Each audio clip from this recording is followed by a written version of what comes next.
The Battle of Gettysburg, fought from July 1st to July 3rd, 1863, near the small town of Gettysburg, Pennsylvania, stands as a pivotal moment in American history and a critical turning point in the Civil War. As the war entered its third year, Confederate General Robert E. Lee sought to take the war to northern soil, believing a decisive victory there could influence European powers to recognize the Confederacy and perhaps bring an end to the conflict in their favor.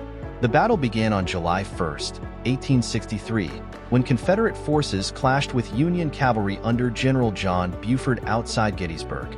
Despite initial Confederate successes, Union reinforcements arrived and held defensive positions on Cemetery Hill and Cemetery Ridge south of the town.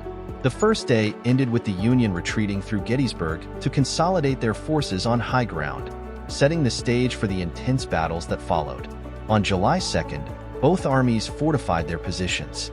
Confederate General Lee launched assaults on the Union flanks, targeting key positions such as Little Round Top, Devil's Den, Culp's Hill, and East Cemetery Hill.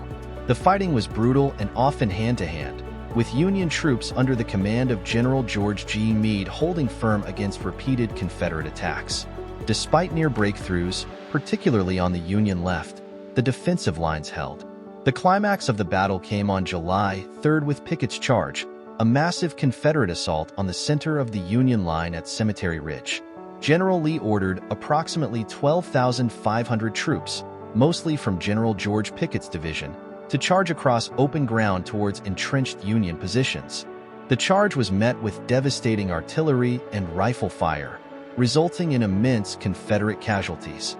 Though some Confederates briefly breached Union defenses, they were ultimately repulsed in what became known as one of the most famous infantry assaults in American military history.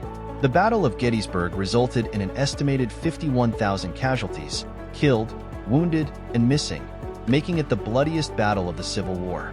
Despite the heavy losses, the Union emerged victorious. The Confederate Army retreated back to Virginia, and General Lee's ambitious invasion of the North was effectively ended.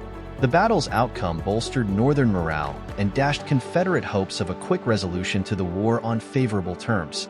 President Abraham Lincoln delivered the Gettysburg Address on November 19, 1863, at the dedication of the Soldiers' National Cemetery in Gettysburg. In his address, Lincoln eloquently captured the significance of the battle and the broader struggle for national unity and democracy. The Battle of Gettysburg remains a defining moment in American history, symbolizing the cost and sacrifice of the Civil War and affirming the Union's commitment to preserving the United States as a single, indivisible nation.